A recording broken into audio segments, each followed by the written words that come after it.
Good evening guys. Narito tayo para sa tutorial para sa pag-install ng Tony IDE. Open lang natin yung browser natin.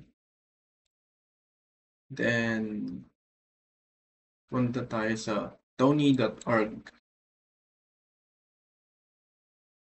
Then, narito ka na.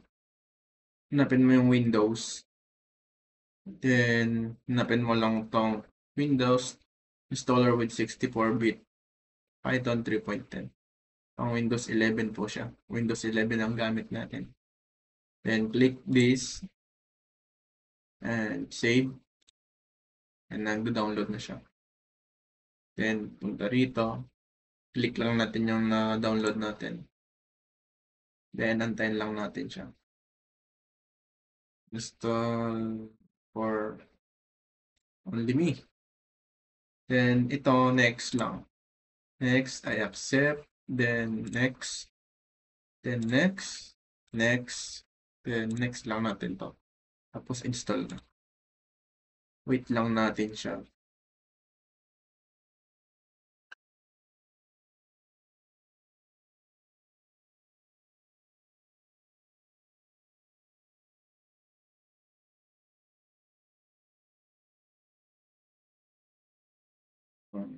Wait lang natin.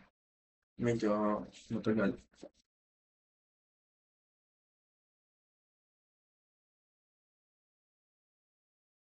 Yun.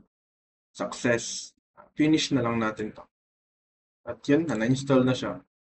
Then, hanapin na lang natin dito yung app natin. Then, open natin. And let's go!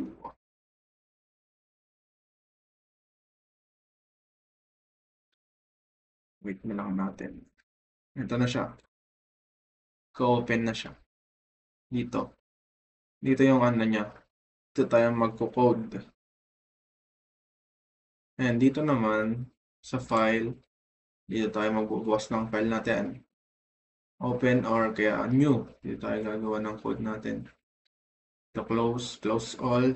Then, dito na natin isi-save. Yung tapos na natin yung program natin. Then, print, exit. Dito naman, edit. Pag nagkamali tayo, undo, redo, cut, copy, paste, and select all. Ito na yung iba. Dito lang. Dito yung view niya. Then, dito, kapag gusto mo na i-run yung program mo, dito, run mo. Press F5 lang po natin. Mga tools. Yung mga shortcut niya. Control-N, save, run. Dito guys, dito tayo pwede tayo mag-run dito ng code natin. Dito tayo magta-type.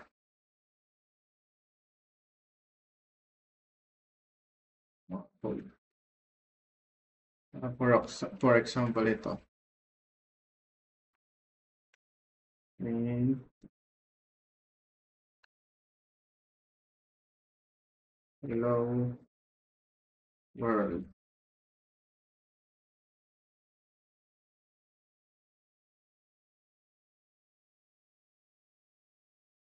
Ano lang natin siya.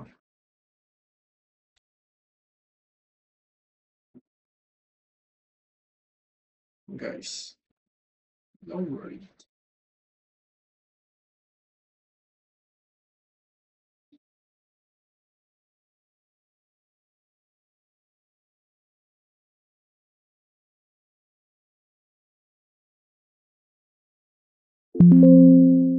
Yun lang po guys, and thank you sa panonood.